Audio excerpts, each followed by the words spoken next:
Hey, what's up everybody? Welcome back. It is Brandon again, and today I want to talk a little bit more in depth on this powerlifting meet that I had this past weekend. As I mentioned in my last video, I said if you guys wanted it, I would come and kind of tell you some things that I learned, and enough people asked that here this video is. Now I will say that I'll probably just kind of ramble in this video as well. There's nothing really too specific I want to point out or focus on. Just going to give you my general thoughts and feedback and things that I probably would or wouldn't do going into the next time I do this. So for that, if you don't like me rambling, this probably isn't the video for you. You can either turn it off now or just get lost anytime you kind of zone out on what I'm saying on this infinity loop I have going in the background. So just focus on that soothing voice.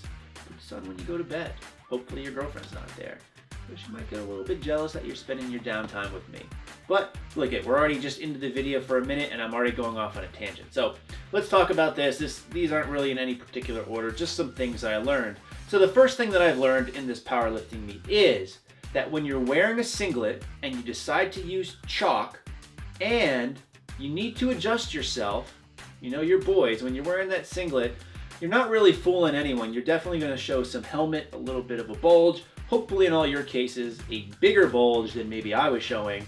But if you're going to use chalk, make sure you adjust yourself so your bulge looks okay and you're happy with how it looks before putting on the chalk. And again, I learned this the hard way. So I think I was in between a set of bench, and for me with my singlet and my belt, and I typically took my straps off in between actual attempts.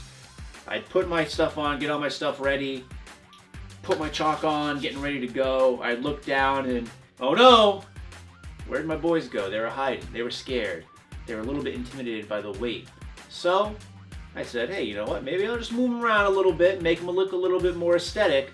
So I decided to do that, but having a dark colored singlet and chalk on your hands, you then end up with cock chalk. I guess that's the term that we can coin here. Cock chalk. Maybe we can think of a better one. But everyone could very well tell that I had to adjust my junk because I had chalk all over my penis. So what did I do? Obviously going forward, I probably would adjust before I put on the chalk, but I then had to kind of put chalk on the rest of my singlet just to kind of throw everybody off. But that was one of probably the most important lessons learned.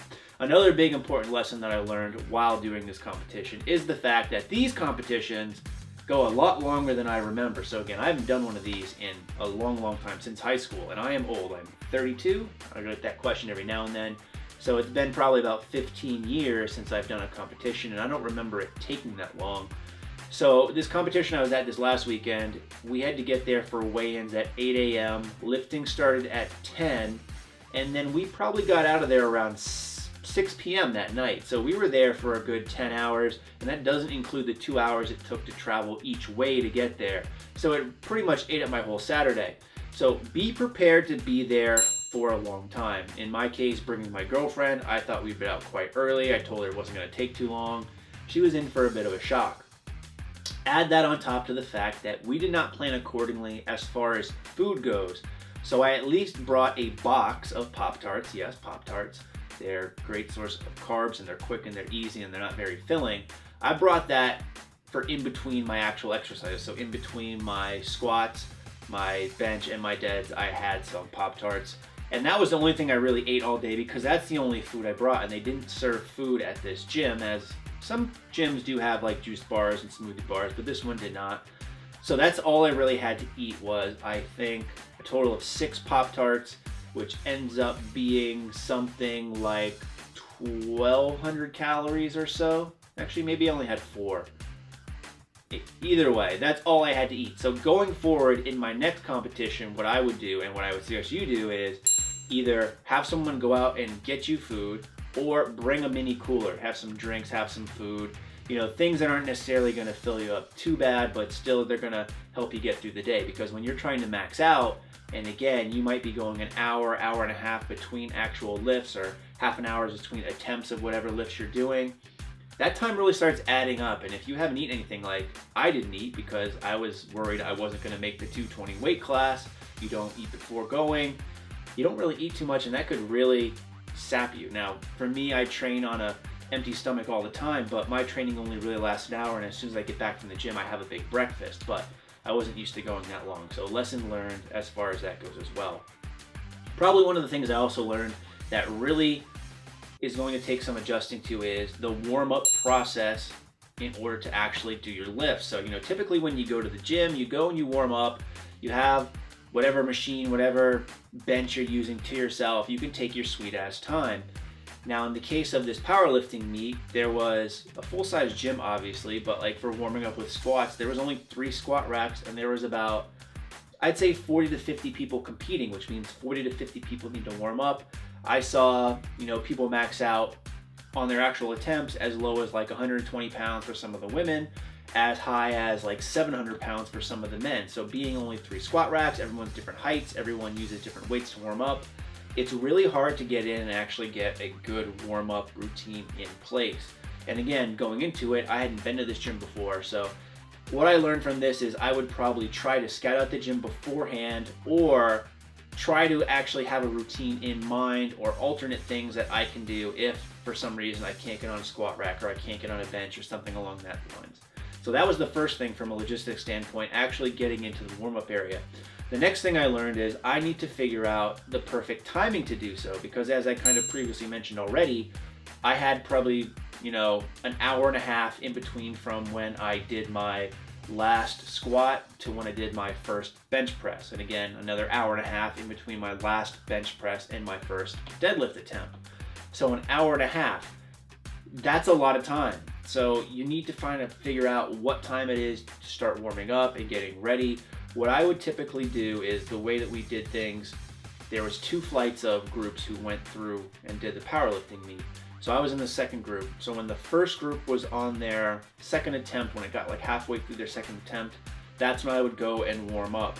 And I didn't really have a plan as far as warming up goes. So for instance, for my squats, which was my first exercise, and I actually hit a PR for myself, 510 was what I got, and that was the highest I've ever squatted for a single rep. I kind of did a warm-up routine of 135 for 5, 225 for 5, 305 for 5. Then I did a bunch of singles at 405, which led up to my first, by a bunch of singles, I did like 5 or 6 reps, only because I kept having more time. I didn't want to really go any heavier, because my first actual squat attempt was at 455. So I did 405 for like 5 or 6 singles, 5 or 10 minutes apart, just to make sure I was warm, and then I did my first attempt at 455. But going forward, I know that's probably not optimal to do, so I would like to get a better routine going forward. And speaking of lifts, I learned that I should not go to Australia and Singapore for 8 days and not train, and then come back, start a new routine for 4 or 5 days, and then go to a powerlifting meet. It just didn't work out as well as I would have liked. I was really freaking sore the whole week leading up to it, not to mention a week off when you're a week out probably isn't the best idea when you're going for max weights, but it was something I couldn't really afford to change. This work trip came up kind of last minute after I'd already booked the powerlifting meet. I didn't want to be out my money, so I decided to do it anyways, but you should really plan this around to make sure you're on point with your training when it comes to that. And that kind of plays into my next point as well. Know your maxes a little bit better. So for me, I had estimated that my squat would be at 500 pounds. I estimated my bench would probably be somewhere between 315 and 330. And for my deadlift, just because I hadn't done it in a while, I had estimated my max to be at about 550. So for my squats, the way that I worked it, I did 455, got it pretty easy. So I was like, you know what, let's just do 495. I don't want to go to 500 just yet, just because I want to make sure I can get it for sure. 495 went up easy. I was like, yeah, you know what, I'm going to go for 510, which is a 10-pound PR for me. Didn't want to push too far. And 510 actually went up pretty smoothly as well too. So I wish I had more time to play around with those 1 rep maxes in the gym setting, so I would have known going forward. I probably would have gone for 530 if possible on my last attempt, if I knew now what if I knew then what I knew now, I should say. Now for bench, I thought I could do 315, 330. I was doing 305, 310, 315 for pause reps a couple of weeks ago, and I didn't really have a big issue with it, but I really haven't been benching a lot since that time. And again, given the week off and this new training routine, being sore, I started with 275 to be safe, which I got pretty easy, 305 pretty easy, and then 315 I just bombed on. So training wise and max wise, I should have planned that out a little bit better. And for deadlifts, I got 550, but I probably should have gone more towards 570 or 480, which would have been a gym PR, or not a gym PR. It would have been my gym PR. So I would have done that as well. Other things that I can tell you guys from this powerlifting meet, I think that kind of encapsulates it. Number one takeaway is the cock chalk. Be careful of that. Make sure you bring food if you haven't already. Make sure you have a good warm-up routine in place, and make sure you know your maxes. And that is actually bringing up the last point I wanted to make, which might be the most important overall in terms of knowing your maxes. Also know what you're going to open with. Literally, I saw a ton of people who bombed out on all 3 attempts because they started with their very first attempt way too heavy. And I took the exact opposite approach. I went very light. And this is my suggestion to you in terms of what you should be doing at your powerlifting meets. So your first actual attempt should be something you know for certain you can get. So maybe like 85-90% of your 1 rep max. Your second attempt, so you should have got your first one if it was below your 1 rep max. Your second attempt should be what you think your 1 rep max is, or what you've tested it to be.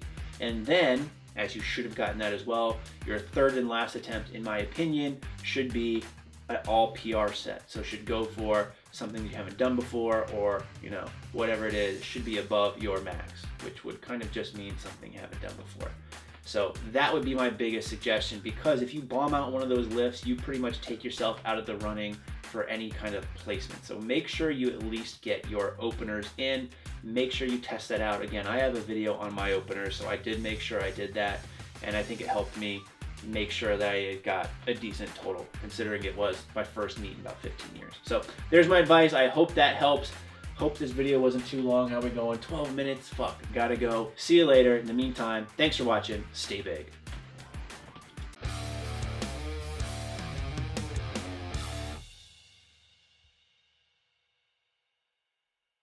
Hey, what's up everybody? Welcome back. It's me with another YouTube video.